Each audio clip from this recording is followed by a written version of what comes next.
प्रिय मित्रों, नमस्कार और प्रिय छात्र छात्राओं, आप सभी को बहुत सारा आशीर्वाद। आप सभी लोग स्वस्थ रहें, मस्त रहें और खूब तरक्की करें, यही प्रभु भोलेनाथ से आप सभी के लिए प्रार्थना करता हूँ।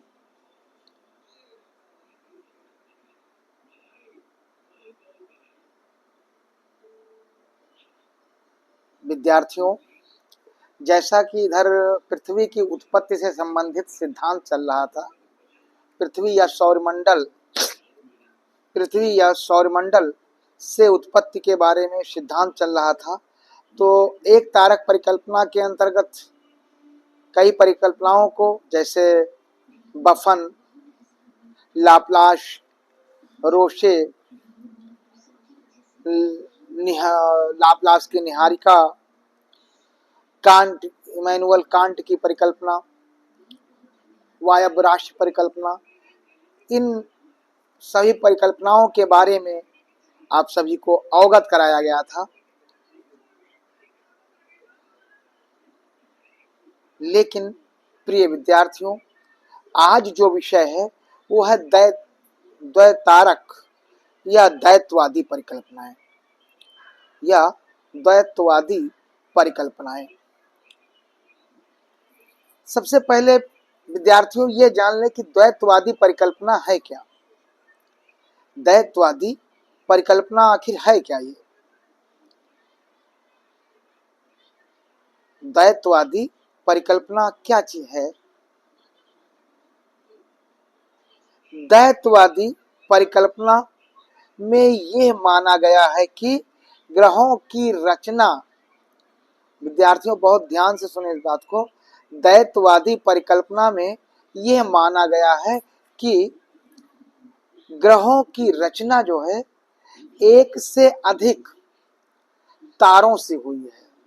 द्वैतवादी परिकल्पना में यह माना गया है कि ग्रहों की रचना एक से अधिक तारों से हुई है। चैम्बरलिन तथा मोल्टन की ग्रहाणु परिकल्पना, जेम्स जीन्स तथा जेफरीज की ज्वारीय परिकल्पना, एच.एन. रसेल की द्वैतारक परिकल्पना इत्यादि इसमें सम्मिलित है। यानी द्वैतारक परिकल्पना के अंतर्गत उन परिकल्पनाओं को शामिल किया गया, यानी ये बातें शामिल की गई कि ग्रहों की रचना एक से अधिक तारों से संबंधित है। ग्रहों की रचना एक से अधिक तारों से संबंधित है, ये बताया गया इसमें। द्वैतारक परिकल्पना में यह माना गया, इस परिकल्पना में, कि ग्रहों की रचना एक से अधिक तारों से हुई है, जिसमें चैम्बरलिन, मोल्टन की ग्रहाणु परिकल्पना, जेम्स जीन्स की ज्वारीय परिकल्पना और एच.एन. रसेल की द्वैतारक परिकल्पना इसमें महत्वपूर्ण है। प्रिय विद्यार्थियों, आइए इसी क्रम में अब चलते हैं। नंबर 1, चैम्बरलिन तथा मोल्टन की ग्रहाणु परिकल्पना। चैम्बरलिन तथा मोल्टन महोदय की ग्रहाणु परिकल्पना। प्रिय विद्यार्थियों, अमेरिकी वैज्ञानिक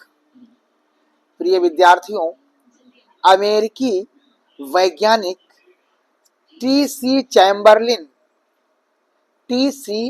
चैम्बरलिन ने 1904 ईस्वी में, टी.सी. चैम्बरलिन महोदय ने 1904 ईस्वी में अपनी ग्रहाणु परिकल्पना प्रस्तुत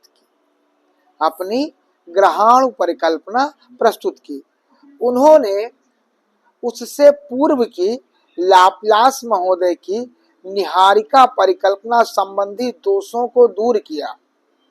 निहारिका परिकल्पना संबंधी जो लाप्लास महोदय की थी, एक तारक में उसके जो कमियां थी उन कमियों को दूर किया और पृथ्वी की उत्पत्ति के विषय में एक नई परिकल्पना का प्रतिपादन किया।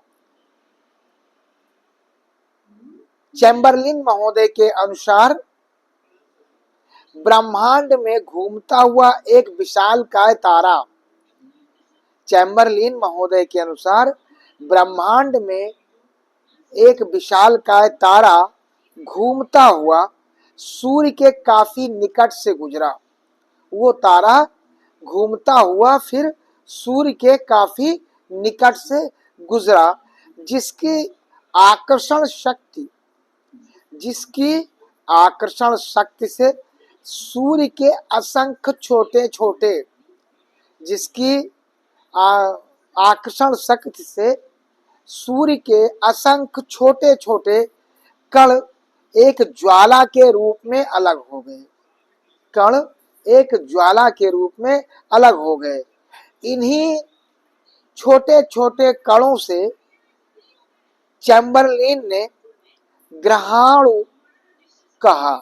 छोटे छोटे जो कण थे इसको चैम्बरलिन महोदय ने ग्रहाणु शब्द से संबोधित किया। इन ग्रहाणुओं में कुछ बड़े कण भी थे जो भावी ग्रहों के नाभिक बने। बड़े ग्रहाणुओं के चारों ओर छोटे ग्रहाणु एकत्रित होने से पिंड ग्रह वह उपग्रह कहलाए। चैम्बरलिन महोदय ने पृथ्वी की साथ पृथ्वी पर वायुमंडल, ऊष्मा, महासागर आदि पर भी प्रकाश डाला है। इस परिकल्पना में ग्रहों की उत्पत्ति सूर्य के द्वारा इस परिकल्पना में ग्रहों की उत्पत्ति सूर्य द्वारा अलग हुए पदार्थ से हुई है। यानी चैम्बरलिन तथा मोल्टन महोदय की जो ग्रहाणु परिकल्पना है, इस परिकल्पना के आधार पर अगर देखा जाए तो इस परिकल्पना में ग्रहों की उत्पत्ति सूर्य से अलग हुए पदार्थ से हुई है। संपूर्ण ग्रहों का कुल भार सौरमंडल के भार का 1/7वां भाग है। ये तथ्य इस सिद्धांत के अनुकूल तथा पुष्ट भी करता है। शीतल व ठोस ग्रहाणुओं के टकराने व एकत्रित होने से ग्रहों की उत्पत्ति मानकर प्रारंभिक अवस्था में ठंडा व ठोस माना गया, जो कि पृथ्वी की रचना के अनुकूल है। प्रिय विद्यार्थियों, चैम्बरलिन तथा मोल्टन महोदय की जो ग्रहाणु परिकल्पना है, ये कहीं न कहीं थोड़ी बहुत लाप्लास की परिकल्पना से मेल खाती है और उनकी परिकल्पना में जो कमियां थी, उन कमियों को या दोषों को दूर करने के चैम्बरलिन महोदय ने एक नई परिकल्पना अपनी बना दी, जिसे ग्रहाणु परिकल्पना के नाम से संबोधित किया। प्रिय विद्यार्थियों, जैसा कि सभी परिकल्पनाओं की आलोचना हुई है, उस हिसाब से चैम्बरलिन महोदय के ग्रहाणु परिकल्पना की भी आलोचना हुई है। आलोचना नंबर 1, ग्रहाणुओं में आपसी टकराव से वृद्धि नहीं होनी चाहिए। भूगोल जो आलोचक भूगोलवेत्ता थे, उन्होंने कहा कि ग्रहाणुओं में आपसी टकराव से वृद्धि नहीं होनी चाहिए, बल्कि या तो ताप वृद्धि के साथ साथ गैस बन जानी चाहिए या फिर खंडित होकर धूल रूप में बिखर जाती थी।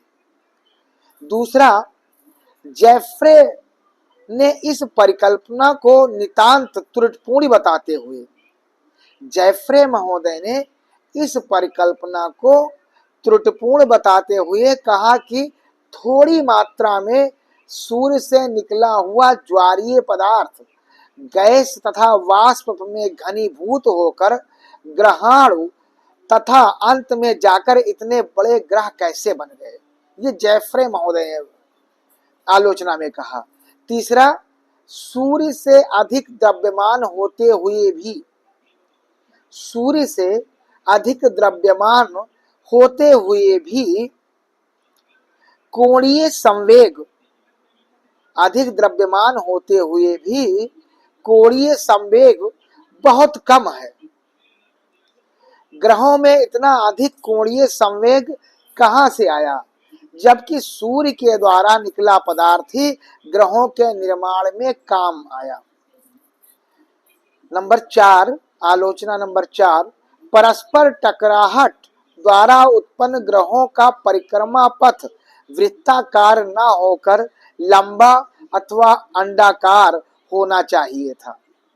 नंबर 5, इनकी परिकल्पना की आलोचना नंबर 5 है, यदि पृथ्वी पहले से ही ठोस अवस्था में थी, यदि पृथ्वी पहले से ही ठोस अवस्था में थी तो अपरदन की क्रिया अवश्य जारी रहती हुई और महासागरों का जल अधिक मात्रा में खारा होना चाहिए था। नंबर 6, इस परिकल्पना के अनुसार पृथ्वी प्रारंभ से ही ठोस अवस्था में रही है।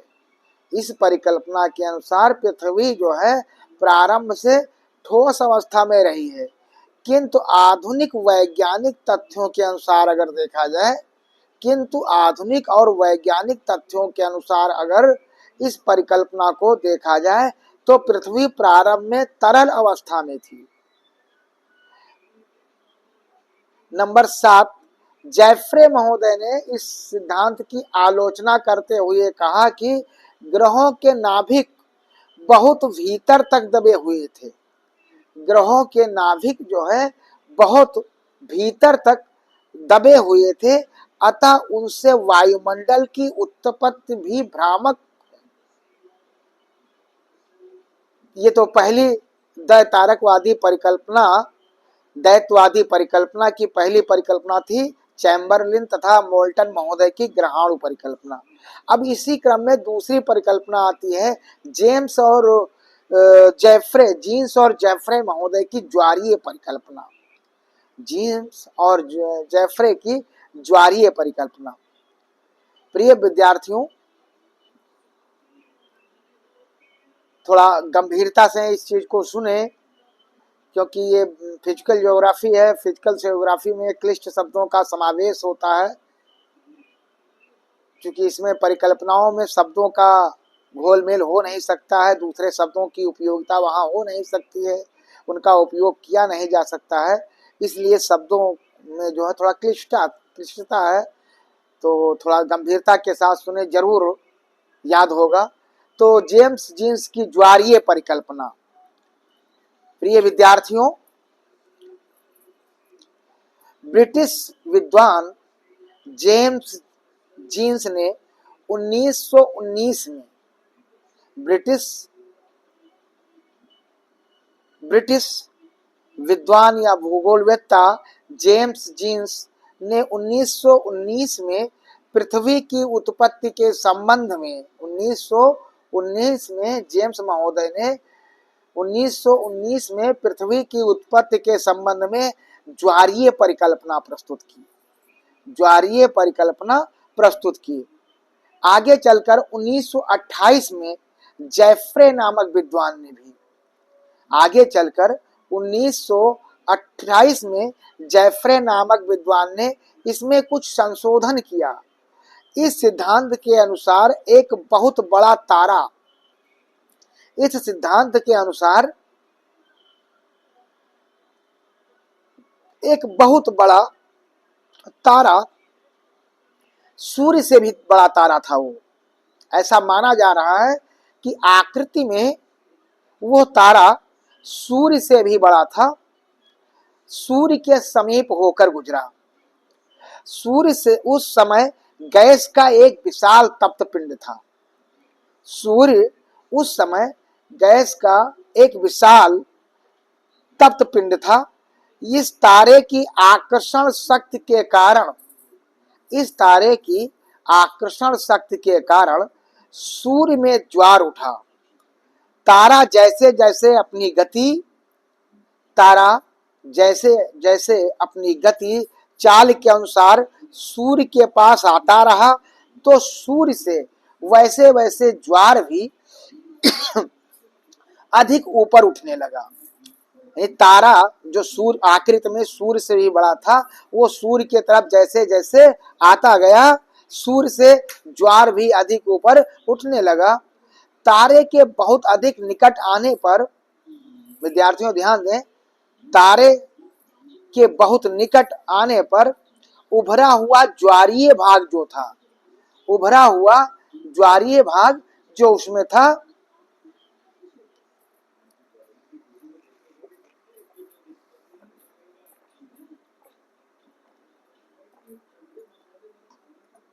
बस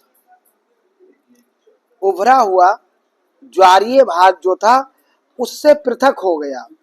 यानी सूर्य से जो ज्वारीय भाग, उभरा हुआ ज्वारीय भाग था, वो सूर्य से पृथक हो गया। साथ ही जिस दिशा की ओर तारा बढ़ता गया, साथ ही जिस दिशा की ओर तारा बढ़ता गया, उसी दिशा की ओर ज्वारीय पदार्थ भी अग्रसित होता चला गया। जिस दिशा की ओर तारा बढ़ता गया, उसी दिशा की ओर ज्वारीय पदार्थ जो सूर्य से निकला था, वो अग्रसित होता चला गया।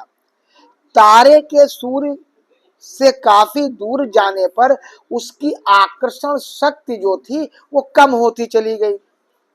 तारे से दूर जाने पर उसकी जो आकर्षण शक्ति थी वो कम होती गई, जिससे सूर्य से निकला हुआ पदार्थ ना तो तारे के पीछे जा सका और न ही आकर्षण सिद्धांत के अनुसार सूर्य में ही वापस आकर मिल सका। यानी न उसके तारे के साथ ही जा पाया, बड़े जो बड़ा तारा था उसके साथ ही जा पाया, न वापस जाकर जो है सूर्य से ही वो पदार्थ मिल सका, बल्कि वो सूर्य के चारों ओर चक्कर काटने लगा, बल्कि वो सूर्य के चारों ओर चक्कर काटने लगा। एक तरफ सूर्य तो दूसरी तरफ तारे के आकर्षण शक्ति के कारण, एक तरफ सूर्य तो दूसरे तरफ तारे की आकर्षण शक्ति के कारण पदार्थ की आकृति सिरों पर पतली तथा बीच में मोटी सिगार के रूप में हो गई, और धीरे धीरे यही ठंडी होकर ये आकृति जो है गोलाकार रूप में परिवर्तित हो गई। इस गोल आकृति ने विभिन्न खंडों का रूप धारण कर लिया। बाद में घनीभूत होकर ग्रहों के रूप में, बाद में घनीभूत होकर ग्रहों के रूप में जाने गए। ठीक उसी प्रकार सूर्य की आकर्षण शक्ति से उपग्रहों की उत्पत्ति हुई। ठीक उसी प्रकार सूर्य की आकर्षण शक्ति से उपग्रहों की उत्पत्ति हुई। ग्रहों के ज्वारीय पदार्थ से बनने वाले घनीभूत आंशिक भाग इतने छोटे हो गए कि केवल आकर्षण की शक्ति के कारण अपने को एक रूप में न कर सके। ऐसी स्थिति में ग्रहों से उपग्रह बनना बंद हो गया।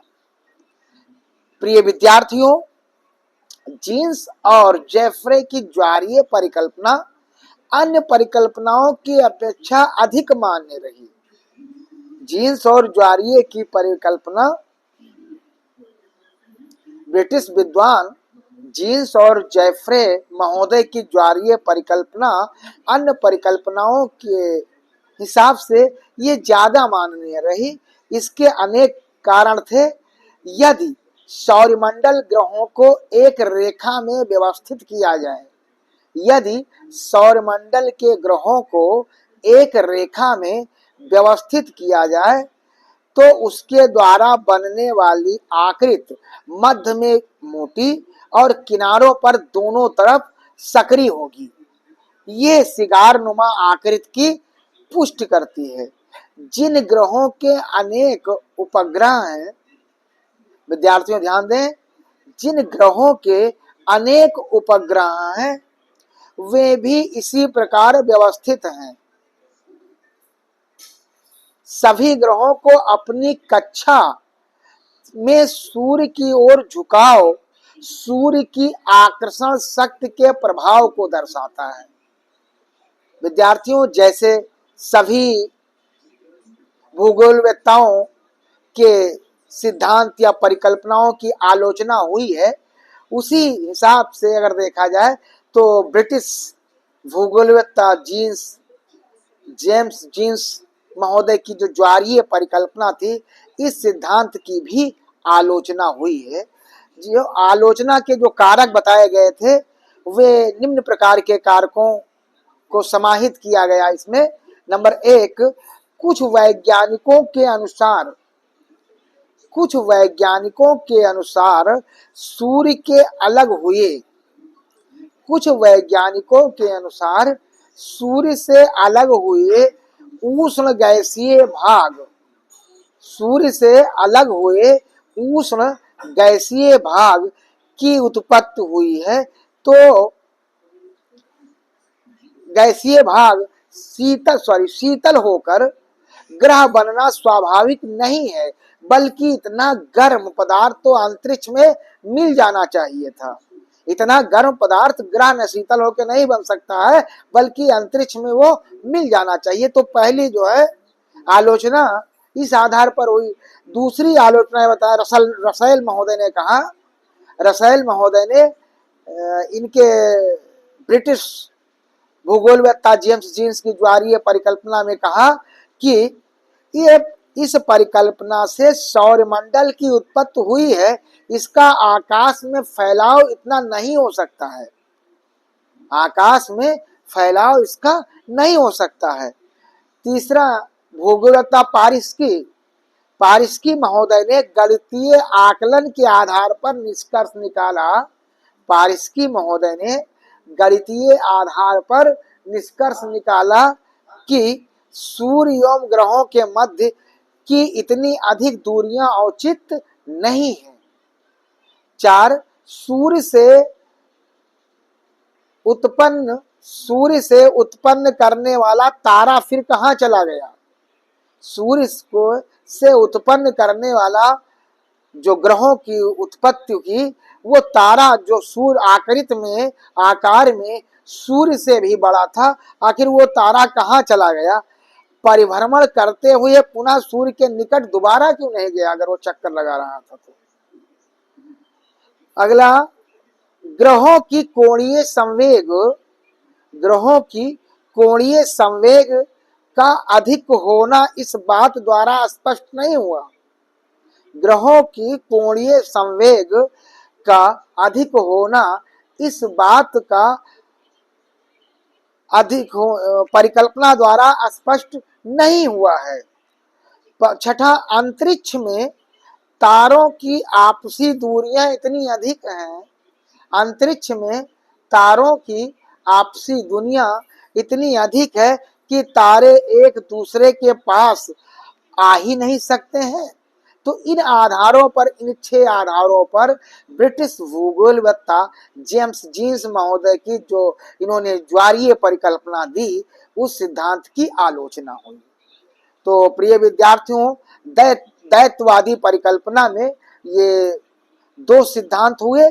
पहला सिद्धांत चैम्बरलिन तथा मोल्टन महोदय की ग्रहाणु परिकल्पना, दूसरा ब्रिटिश भूगोलवेत्ता जेम्स जीन्स की ज्वारीय परिकल्पना। इसी क्रम में आगे बढ़ते हैं और तीसरी परिकल्पना है रसेल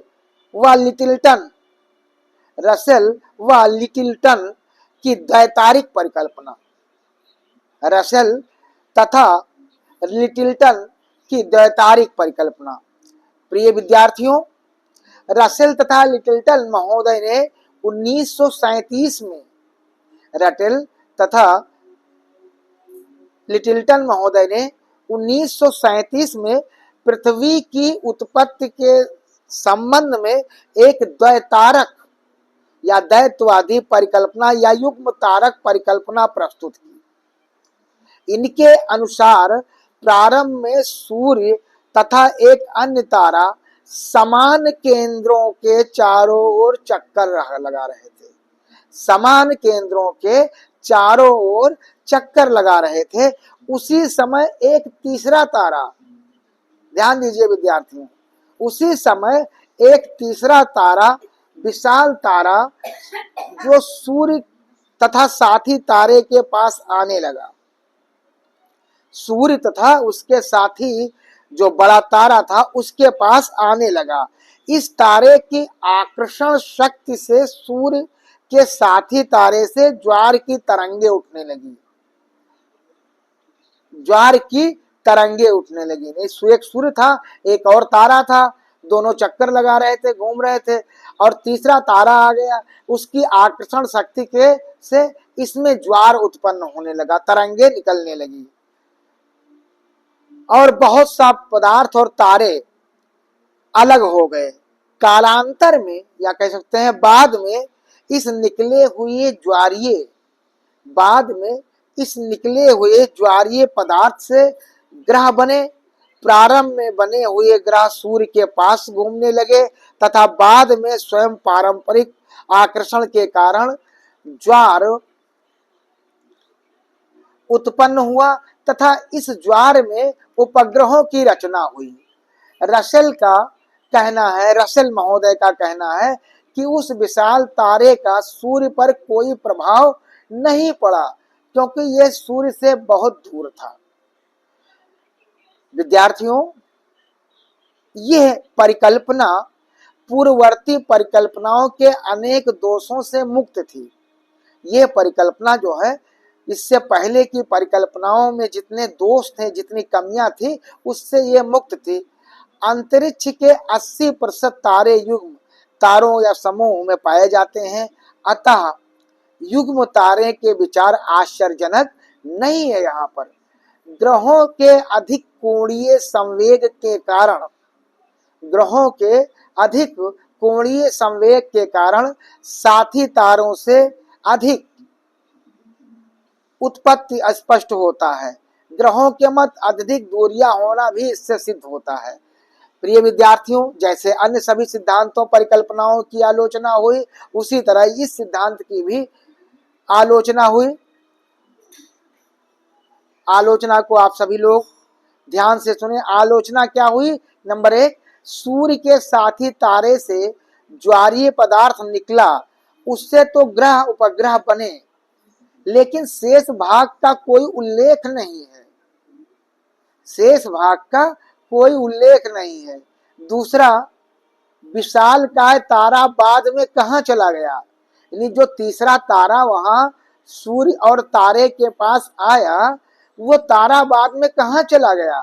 और तीसरा परिकल्पना की जो आलोचना हुई, अनंत में दूर दूर तक फैले हुए ग्रह किस प्रकार से परिक्रमा मार्ग पर परिभ्रमणशील हो गए हैं, यानी कैसे वो घूमने लगे।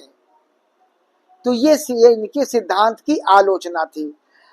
प्रिय विद्यार्थियों, द्वैतारक सिद्धांत के क्रम में चौथी परिकल्पना है होयल तथा लिटलसन की नवतारा परिकल्पना।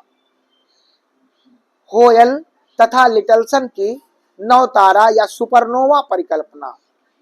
सुपरनोवा को नवतारा भी कहते हैं, अभिनव तारा, ठीक है। ब्रिटिश गणितज्ञ, प्रिय विद्यार्थियों ध्यान दें, यहाँ ब्रिटिश गणितज्ञ होयल व लिटलसन ने वैज्ञानिक तथ्यों के आधार पर 1939 में नवतारक परिकल्पना प्रस्तुत की। ब्रिटिश गणितज्ञ होयल तथा लिटलसन महोदय ने 1939 में नवतारक परिकल्पना प्रस्तुत की। आज ये सिद्ध हो चुका है कि जितने भी ग्रह हैं वो सभी भारी तत्वों से बने हैं। आज ये सिद्ध हो चुका है कि जितने भी ग्रह हैं ये सब भारी तत्वों से बने हुए हैं, जैसे ऑक्सीजन, लोहा, सिलिका, एल्युमिनियम, कैल्शियम आदि। ग्रहों में इनकी मात्रा 98% तक पाई जाती है, लेकिन जो हल्के तत्व हैं वे हीलियम तथा हाइड्रोजन गैसों से बने हैं, जिनकी मात्रा ग्रहों में मात्र 2% तक पाई जाती है। आज अंतरिक्ष में जितने भी तारे हैं उनमें हीलियम तथा हाइड्रोजन, आज अंतरिक्ष में जितने भी तारे हैं उनमें हीलियम तथा हाइड्रोजन जैसे हल्के तत्वों की प्रधानता है। किंतु प्रश्न यहाँ ये है कि ये भारी तत्व अंतरिक्ष में किस प्रकार से पहुंचे। इसका समाधान होयल तथा लिटिलसन महोदय ने बताया है। इन विद्वानों ने बताया कि हाइड्रोजन के जलने से भारी तत्व बनते हैं। हाइड्रोजन के जलने से भारी तत्व बनते हैं, किंतु साधारण ताप पर अगर देखा जाए तो सूर्य के द्वारा हाइड्रोजन से हीलियम गैस उत्पन्न होती है। अधिक भारी गैसों में अगर देखा जाए तो अधिक भारी गैसों के तत्वों के निर्माण में हाइड्रोजन जलने की क्रिया में बहुत अधिक ऊंचे तापमान पर होनी चाहिए। ऐसा ऊंचा तापमान केवल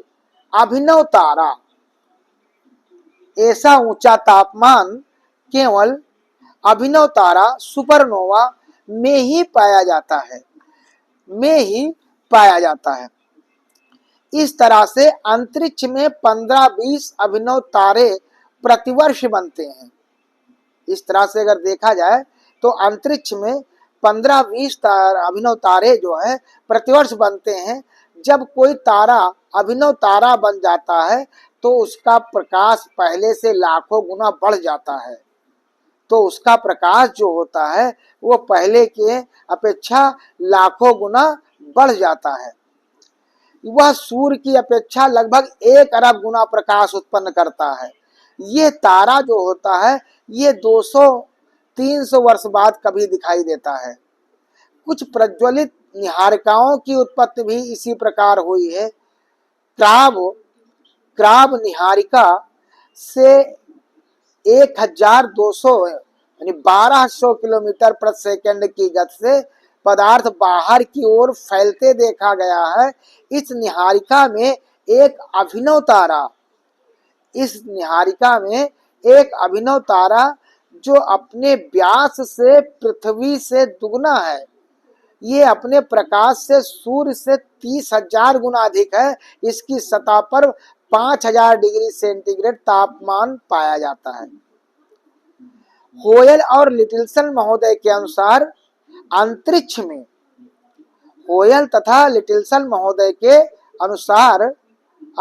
में युग्म तारे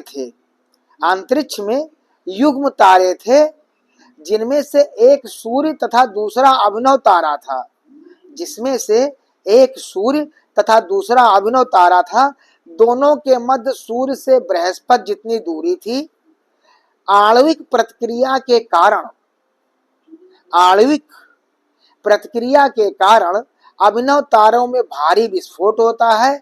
इस विस्फोट में तारे का बहुत सा पदार्थ बाहर निकल जाता है। यह बाहर निकला हुआ पदार्थ एक दिशा में कम तथा दूसरी दिशा में अधिक होता है। जो पदार्थ बाहर फैल गया था उसे सूर्य अपनी ओर आकर्षित कर लिया। सूर्य द्वारा आकर्षित वह पदार्थ बाद में संगठित होकर ग्रहों में परिवर्तित हो गया और इन ग्रहों से उपग्रहों की उत्पत्ति हुई।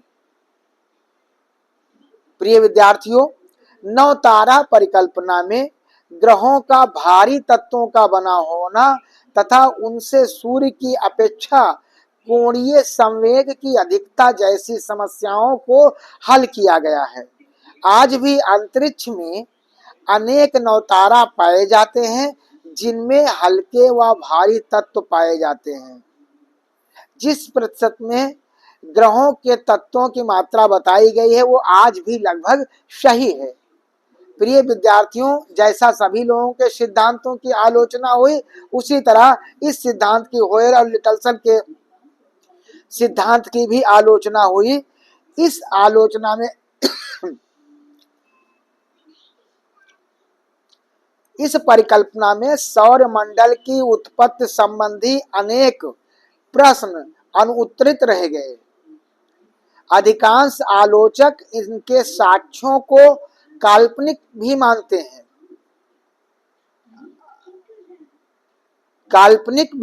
हैं। इनमें ग्रहों की विभिन्न दूरियां तथा उनमें गति उत्पन्न होना भी सिद्ध नहीं होता। यह सौरमंडल के सभी ग्रहों और उपग्रहों की उत्पत्ति को भली प्रकार से स्पष्ट नहीं करता। ये इनके सिद्धांत की आलोचना थी।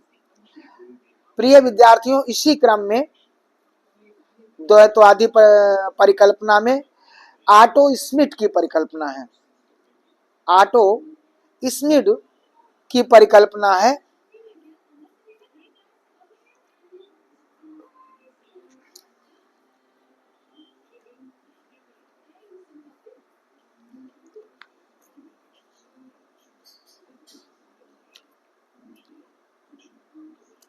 प्रिय विद्यार्थियों, प्रसिद्ध रूसी वैज्ञानिक ऑटो स्मिथ ने सन 1943 में सौर परिवार को धूल तथा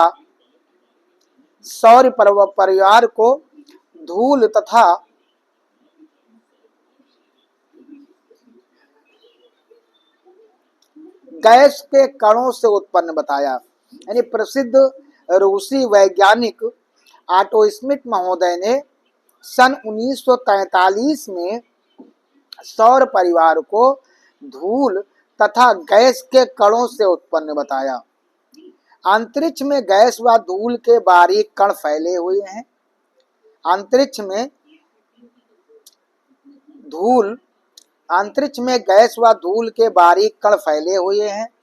स्मिथ महोदय ने बताया कि इनकी उत्पत्ति तारों के निश्चित परमाणुओं के घनीभूत होने से हुई है।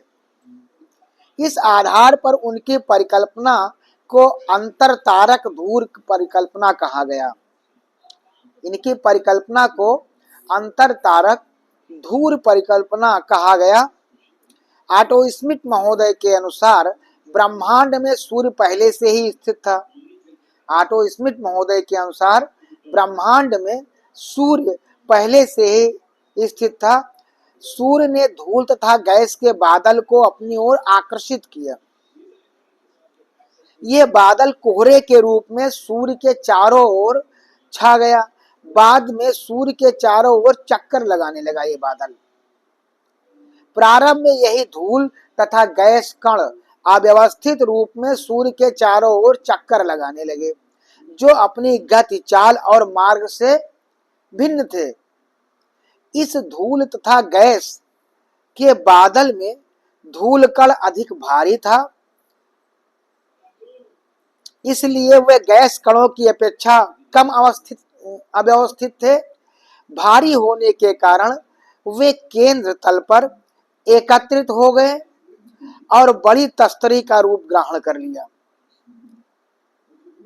गैस तथा धूल, विद्यार्थियों ध्यान दें, गैस तथा धूल कणों की गति में अंतर होने के कारण धूल के कण अप्रत्यास्थ रूप में थे, जबकि गैस के कण प्रत्यास्थ रूप में थे। विशाल तस्तरी नुमा एकत्रित धूल के कण पहले ग्रहों के भ्रूण रूप में आए और बाद में क्षुद्र ग्रह बने वे क्षुद्र ग्रह उसी दिशा के अनुरूप घूमने लगे, सूर्य की परिकल्पना करने लगे। इन क्षुद्र ग्रहों के अन्य बिखरे कणों को अपने में साथ ही मिला भी लिया, जिससे ये क्रमशः बड़े होते गए और ग्रह बन गए। ग्रहों के ग्रहों के निर्माण के पश्चात भी काफी पदार्थ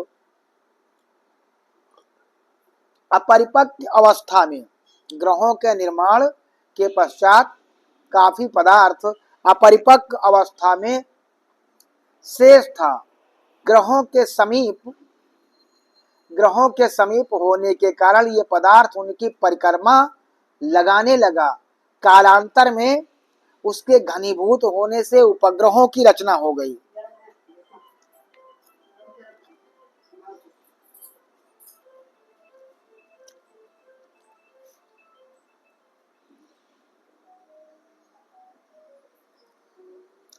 आटो स्मिथ महोदय की सौर मंडल की उत्पत्ति की व्याख्या अनेक प्राकृतिक तथ्यों को ध्यान में रखकर की, अतः इसे इनके सिद्धांत को काफी मान्यता मिली।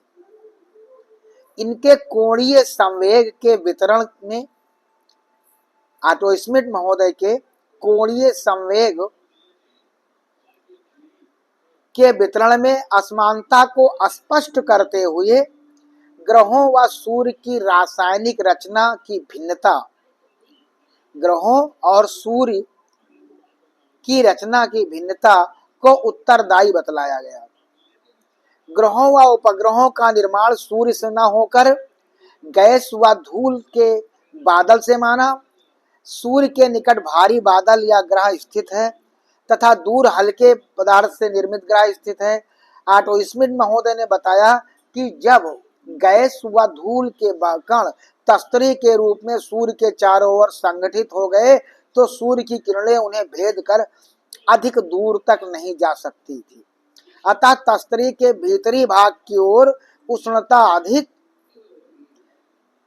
अधिकता से भारी ग्रह बने और बाहर की ओर न्यून तापमान के कारण हल्के तत्व वाले ग्रह पाए गए। ग्रहों की बीच की दूरियों को अगर देखा जाए, ग्रहों के बीच की दूरियों को स्पष्ट करते हुए आटो स्मिथ महोदय ने बताया कि भिन्न भिन्न परिणाम और गति वाले ग्रह सांख्यिकी नियमानुसार अलग अलग दूरियों पर ही संगठित होंगे। वृत्ताकार कक्षा का स्पष्टीकरण कर दिया गया कि ग्रहों की रचना के पश्चात बची हुई गैस व धूल माध्यम का कार्य किया है, अतः ग्रहों की कक्षा वृत्ताकार होगी। तो ये जो है आटो स्मिथ महोदय की अपने सिद्धांत, इनका सिद्धांत था।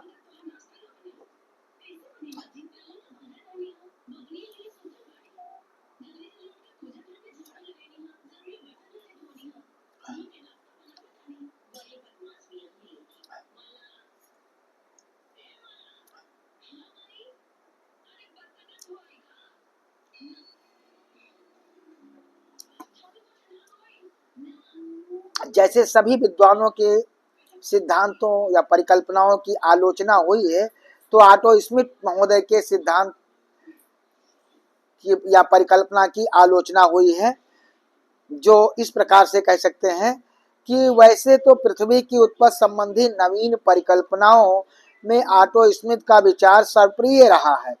इसमें अधिकांश समस्याओं का समाधान भी हो रहा है, लेकिन इसमें कई कमियां भी रह गई हैं। वो कमियां क्या हैं? नंबर एक, यदि गैस तथा धूल के कण बिखरे हुए थे तो सूर्य से कैसे अपहरण कर लिया? तो सूर्य ने कैसे अपहरण कर लिया? दूसरा, गैस तथा धूल का बादल सूर्य की तरफ किस प्रकार आकर्षित हो गया, जबकि आकाशीय नक्षत्रों में काफी दूरियां होती हैं। तीसरा आलोचना क्या? धूल तथा गैस के बादल किस प्रकार अंतरिक्ष में आया, इसका कोई उल्लेख नहीं मिलता है। और चौथा, आटो स्मिथ की धूल गैस की परिकल्पना जो है में ग्रहों की प्रारंभिक अवस्था शीतल एवं ठोस मानी गई, जिससे अधिकांश भूगर्भ वैज्ञानिक सहमत नहीं है। दैत्यवादी परिकल्पना में अगर देखा जाए तो ये जो 5 परिकल्पनाएं आप सभी को बताई गई हैं, जिनकी आलोचनात्मक व्याख्या बृहद रूप में आप सभी को सुनाया जा रहा है, बताया जा रहा है। इसी क्रम में छठी दैतवादी परिकल्पना में छठवां सिद्धांत या परिकल्पना है बिग बैंग तथा स्फीत सिद्धांत। बिग बैंग तथा स्फीत सिद्धांत। प्रिय विद्यार्थियों, ध्यान से सुने। बिग बैंग तथा स्फीत सिद्धांत। बिग बैंग सिद्धांत का प्रतिपादन सर्वप्रथम जॉर्ज लेमेटेयर ने किया था। बिग बैंग सिद्धांत का प्रतिपादन सर्वप्रथम जॉर्ज लेमेटेयर ने किया था, किंतु इसकी विशद व्याख्या 1967 में रॉबर्ट वेगोनर ने की। ब्रह्मांड, आकाशगंगा, तारे, ग्रह आदि की उत्पत्ति को समझाने के लिए प्रस्तुत इस सिद्धांत में ब्रह्मांड के अदृश्य घटकों या काले पदार्थों का सहारा लिया गया। इनके अनुसार अपनी उत्पत्ति काल से लेकर आज तक ब्रह्मांड निरंतर फैलता रहा है तथा उसके पदार्थ शीतल होते रहे हैं। सर्वप्रथम एक विशालकाय अग्निपिंड था जिसकी रचना भारी पदार्थों से हुई थी, इस अग्निपिंड में अचानक विस्फोट होने से पदार्थों का बिखराव हो गया। शीघ्र ही इन सामान्य पदार्थों के अलगाव के कारण काले पदार्थों गर्म व ठंडे का निर्माण हुआ। काले पदार्थों के समूह में एकत्रित होने से अनेक पिंडों का निर्माण हुआ। इन पिंडों के आकार में वृद्धि होने से आकाश गंगाओं का निर्माण हुआ। आकाश गंगाएं निरंतर दूर होती गईं एवं ब्रह्मांड का फैलाव होता रहा।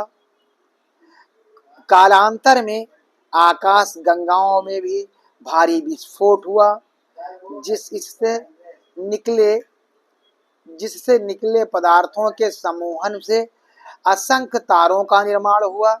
इसी प्रकार प्रत्येक तारे के विस्फोट जनित पदार्थों से ग्रहों का निर्माण हुआ। यह सिद्धांत अभी सर्वस्वीकार्य नहीं हुआ।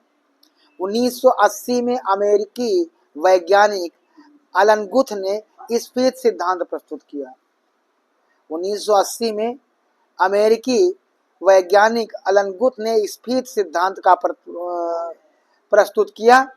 बिग बैंग तथा स्फीत सिद्धांत में काफी समानताएं थी, अंतर मात्र समय को लेकर है। इस सिद्धांत के अनुसार अगर देखा जाए तो इस सिद्धांत के अनुसार अग्निपिंड में विस्फोट के मात्र 1 सेकंड जैसे अति अल्पकाल में ही ब्रह्मांड का तीव्र गति से फैलाव हो गया।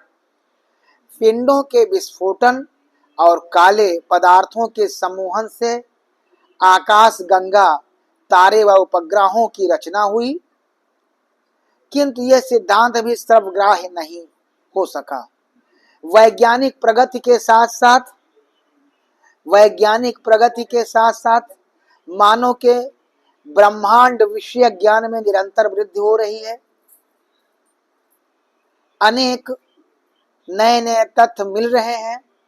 अंतरिक्ष में छोड़े जाने वाले विभिन्न अंतरिक्षयान व अनेक प्रकार के कृत्रिम उपग्रह लगातार नवीनतम सूचनाओं का संकलन कर रहे हैं।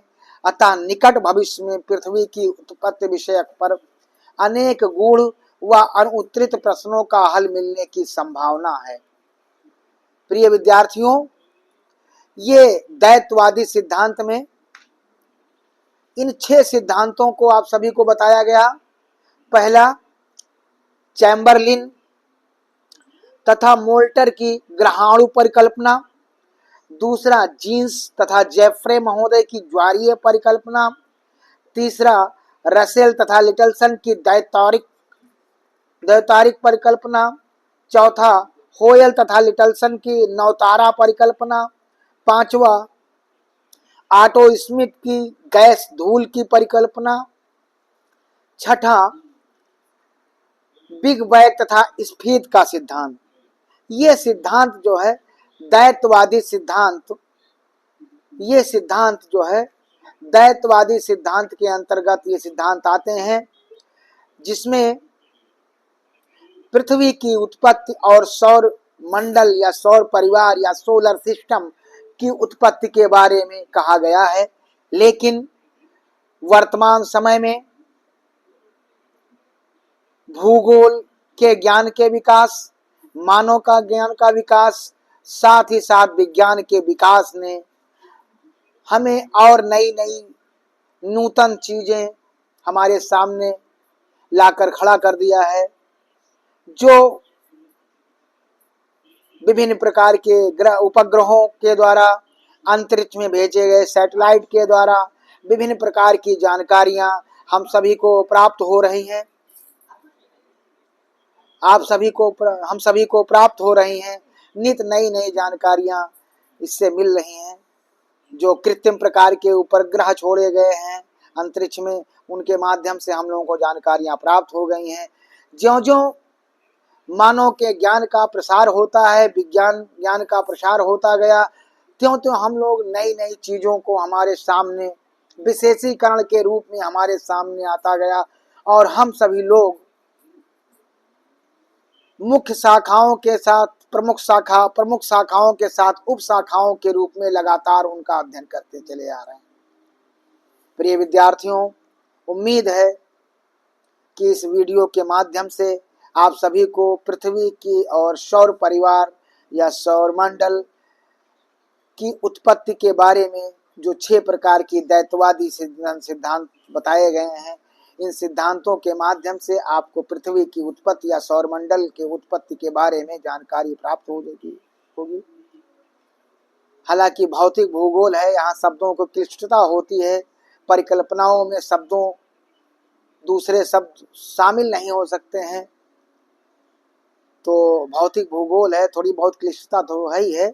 लेकिन आप लोग गंभीरता के साथ और संयम के साथ अगर इस वीडियो को देखेंगे सुनेंगे, तो निश्चित है कि आप सभी को जानकारी प्राप्त होगी। आप सभी लोग